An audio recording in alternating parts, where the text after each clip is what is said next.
तो अमेरिका का ईरान पर हमला सिर्फ तेल की वजह से था। नमस्कार, मैं हूं नीलू। एक ट्रंप की पहले आपको बात सुनाते हैं, यानी एक पोस्ट आपको दिखाते हैं जो एक्स पर उन्होंने पोस्ट किया और जो बातें मीडिया के सामने आई है। पहले उस बात का जिक्र करेंगे, फिर आगे इस वीडियो की शुरुआत करेंगे। देखिए, ट्रंप ने कहा है, रविवार की बात है, ईरान का तेल मेरी पसंदीदा चीज है। अमेरिका में कुछ लोग मेरी बात को पसंद नहीं कर रहे हैं क्योंकि वो लोग बेवकूफ हैं। हम ईरान से खर्ग द्वीप ले सकते हैं, हालांकि हमारे पास दूसरे भी कई विकल्प खुले हुए हैं। तो ये अमेरिकी राष्ट्रपति डोनाल्ड ट्रंप का वो बयान जिससे पता चलता है कि बातें तो ईरान को लेकर बहुत की गई थी, परमाणु कार्यक्रम से लेकर रिजीम चेंज तक, लेकिन बात तेल के खेल की है। अमेरिकी राष्ट्रपति डोनाल्ड ट्रंप ने ईरान के तेल पर कब्जे करने का संकेत अब इस बयान ने दे दिया है। उन्होंने कहा है कि अमेरिकी सेना ईरान के खर्ग द्वीप पर कब्जा कर सकती है। खर्ग द्वीप को ईरान की तेल आधारित अर्थव्यवस्था की रीढ़ की हड्डी माना जाता है, क्योंकि यहीं से देश का करीब करीब, यानी ईरान का करीब करीब 90% तेल निर्यात किया जाता है।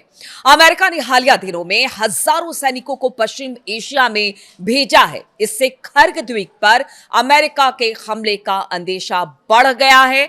अमेरिका के खर्ग पर कब्जे की कोशिश क्षेत्र में लड़ाई को और तेज कर सकती है और कहा यह जा रहा है कि बहुत जल्द अब अमेरिकी जो सैनिक है वो ईरान की धरती पर उतर सकते हैं। इधर ईरान की बात की जाए तो ईरान ने कहा है कि पिछले कई सालों से जिस अमेरिकी फौजों का इंतजार वो कर रहे थे अपनी धरती पर ताकि उनको मार सके, वो दिन बस बहुत जल्द आने वाला है और इसकी तैयारी ईरान ने भी कर ली है। ईरान के जो बड़े नेता हैं या जो बड़े लीडर हैं वो सब यही कह रहे हैं कि अगर ईरान की धरती पर अमेरिकी सैनिक उतरते हैं तो फिर उनका वो हश्र होगा कि गिनते गिनते अमेरिकी सैनिकों के शव को अमेरिका थक जाएगा। इस तरह के बयान ईरान की तरफ से आए हैं, लेकिन डोनाल्ड ट्रंप है कि लगातार इस बात को कह रहे हैं कि अब जमीनी लड़ाई होगी, तेल को लेकर बातचीत होगी, खर्ग आइलैंड पर कब्जा होगा, बाकी जितनी ईरान के आइलैंड्स हैं उनको निशाना बनाया जाएगा। डोनाल्ड ट्रंप ने रविवार को फाइनेंशियल टाइम्स के साथ इंटरव्यू में ईरान युद्ध पर कई कमेंट किए हैं। अब वो एक एक करके वो कमेंट आपको बताते हैं। खर्ग पर कब्जे के सवाल पर उन्होंने कहा कि सच कहूं तो मेरी सबसे पसंदीदा चीज ईरान का तेल लेना होगा। हालांकि अमेरिका में कुछ बेवकूफ लोग मुझे कहते हैं कि तुम ऐसा क्यों कर रहे हो।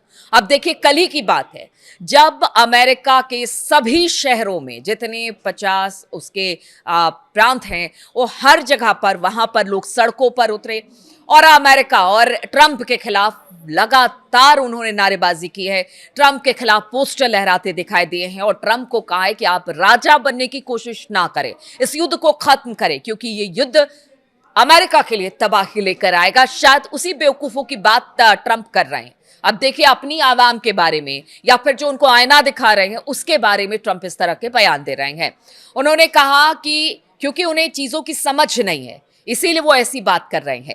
अमेरिकी राष्ट्रपति डोनाल्ड ट्रंप ने ईरान में अपने सैन्य अभियान पर कहा कि ये तो हो सकता है कि हम खर्ग द्वीप को ईरान से अपने नियंत्रण में ले ले, हालांकि ये भी मुमकिन है कि हम ऐसा नहीं कर सकते हैं, यानी कि वो ये भी संकेत दे रहे हैं कि हम ऐसा नहीं कर सकते हैं। तो क्या कोई प्लान बी है?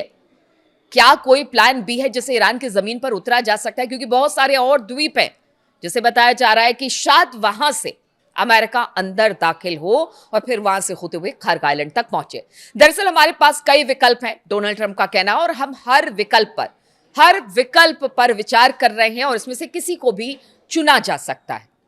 हालांकि खर्ग पर कंट्रोल के लिए हमें वहां कुछ समय तक रहना पड़ेगा, ये इस बात को डोनाल्ड ट्रंप कह रहे हैं।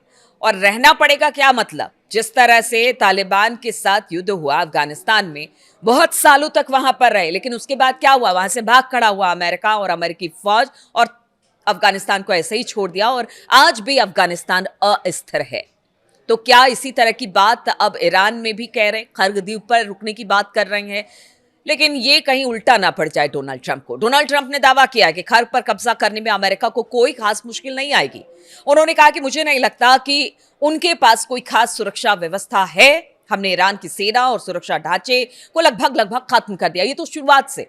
मतलब आप सोचिए 15 दिन के बाद से ही कहने लगे थे ट्रंप और उनके जितने सलाहकार हैं या नेता हैं, यही कह रहे थे कि ट्रंप जो अमेरिका है उसने तो पूरी तरह से ईरान को ध्वस्त और खत्म कर दिया है। लेकिन ईरान के जो हमले लगातार हो रहे हैं, आप तो देखिए जिस तरह से ये तेहरान यूनिवर्सिटी पर हमला किया गया, उसके बाद तो हमले और तेज हो रहे हैं। और जितना बड़ा हमला यानी दुश्मन की तरफ से ईरान पर होता है, यानी इजराइल और अमेरिका की तरफ से, उससे दुगुनी ताकत से ईरान हमला करता है, तो फिर आखिर किस तरह के ईरान के सुरक्षा ढांचे को खत्म करने की बात ट्रंप करते हैं, ये वो अपनी बात को ही कॉन्ट्रडिक्ट कर रहे हैं। उन्होंने कहा कि वो हमारा मुकाबला नहीं कर पाएंगे, हम चाहेंगे तो खर्क द्वीप को बहुत आसानी से ले सकते हैं। डोनाल्ड ट्रंप की खर्क और ईरानी तेल पर कब्जे से जुड़ी ये टिप्पणी ऐसे समय में आई है जब अतिरिक्त 3,500 अमेरिकी सैनिक पश्चिम एशिया भेज दिए गए हैं, और सिर्फ इसलिए क्योंकि वो ईरान की धरती पर उतर जाए। वहां पर उतर कर अब जमीनी कब्जा करने की तैयारी, क्योंकि अमेरिका नहीं चाहता कि बहुत लंबे समय तक, या फिर कह लीजिए डोनाल्ड ट्रंप नहीं चाहते कि यह लंबा युद्ध खिंचे। क्योंकि जेडी वेंस को भी हमने सुना, उन्होंने कहा कि बहुत जल्द जब प्रदर्शन हुआ अमेरिका के अलग अलग शहरों में, वहां के आवाम ने उतर कर कहा कि हम राजा बनने की कोशिश ना कीजिए, हमें राजा नहीं चाहिए, और इस युद्ध को बंद किए, तो उस पर जेडी वेंस ने कहा कि बहुत जल्द हम इस युद्ध से निकल आएंगे। तो क्या यही माना जा रहा है कि अब जमीनी लड़ाई ही आखिरी विकल्प बचा है ट्रंप के सामने, और वहां पर जमीन पर सैनिक उतार कर चाहे कितना भी कत्लेआम क्यों ना मचे, चाहे कितने भी अमेरिकी सैनिक क्यों ना मारे जाए, जैसा कि डिफेंस एक्सपर्ट और जो रक्षा विशेषज्ञ है वो यही कह रहे हैं कि जो वहां का पूरा टोपोग्राफिकल अगर कंडीशन देखा जाए तो वो मुफीद नहीं है अमेरिका के लिए। लेकिन अगर इस बात पर अड़े हुए हैं कि अब जमीनी लड़ाई के तौर पर अमेरिकी पैराट्रूपर्स को उतारा जाएगा ईरान में, तो फिर क्या होगा, ये तो बात की बात है, वो तो बाद में देखने को मिलेगा कि किस तरह की है। लेकिन अब वो कह रहे हैं कि जमीन पर उतार कर ही लड़ाई लड़ी जाएगी और इसके जरिए हम खर्क और दूसरी रणनीतिक जगहों को नियंत्रण में ले लेंगे। वही ईरान ने भी जवाबी हमले का ऐलान कर दिया है, और ईरान की संसद के अध्यक्ष मोहम्मद बागर गलिबाफ ने भी कह दिया है कि अमेरिका सैनिक अगर ईरान की जमीन पर उतरेंगे तो उनको एक नरक के दर्शन कराए जाएंगे। ये बयान है गलिबाफ का। बागर का कहना है कि ईरान की सेना इस इंतजार में है कि कब अमेरिकी फौज यहां उतरे। इससे संकेत मिलता है कि आने वाले दिनों में लड़ाई भीषण हो सकती है। ईरान के सर्वोच्च नेता अयतुल्ला मुस्तफा खामनई ने अमेरिका और इजराइल के खिलाफ लड़ाई में समर्थन के लिए इराक के लोगों का, धार्मिक नेताओं का शुक्रिया अदा किया है। देखिए, बहुत दिनों के बाद एक मैसेज मुस्तफा खामनई ने लोगों के सामने रखा है, क्योंकि ट्रंप लगातार कह रहे थे वो घायल हो गए हैं, उनकी डेथ हो गई है। लेकिन इसी बीच कल की बात की जाए, मुस्तफा खामनई की ओर से जो इराक के लोग हैं, धार्मिक नेता हैं, उनका शुक्रिया अदा किया गया है। खामनई ने कहा है कि इराकी जिस तरह से मुश्किल घड़ी में हमारे साथ खड़े हैं उसके लिए हम आभारी हैं। ईरानी नेता के संदेश को अमेरिकी राष्ट्रपति डोनाल्ड ट्रंप को का जवाब माना जा रहा है, क्योंकि उन्होंने खामनई की सेहत पर गंभीर सवाल खड़े किए थे। ईरानी सरकारी मीडिया ने रविवार को मुस्तफा खामनई के संदेश के बारे में जानकारी दी, और खामनई बीते करीब 1 महीने से देखे नहीं गए हैं। ऐसे में डोनाल्ड ट्रंप ये कहते फिर रहे थे कि ईरान के नवनियुक्त सर्वोच्च नेता मुस्तफा या तो मारे जा चुके हैं या फिर गंभीर रूप से घायल हैं, और ऐसे में अब उनका संदेश एक तरह से कह लिए बूस्ट करने का काम करेगा। और अगर दूसरी तरफ की बात की जाए तो अब तो जो इजराइल है वहां पर तो भयंकर तबाही मची हुई है। पहले तो सिर्फ आप देखिए हिजबुल्लाह और ईरान मार रहा था, अब तो हुती भी एक तरफ से हुती की एंट्री हो गई है, और लगातार इजराइल पर कहर इस वक्त बरपा हुआ है। लगातार उसे डैमेज करने की और उसे ज्यादा से ज्यादा नुकसान पहुंचाने की कोशिश की जा रही है। ऐसे में डोनाल्ड ट्रंप जो बोलते हैं कि खर्क द्वीप पर कब्जा कर लेंगे या ईरान की धरती पर अमेरिकी फौज को उतार देंगे, कहीं ऐसा ना हो ये उनके लिए सबसे मुसीबत भरी ये घड़ी हो। और यहां से जो कह रहे हैं मिड टर्म चुनाव है उसको लेकर कहीं जो फैसला है उनके लिए मुसीबत ना बन जाए।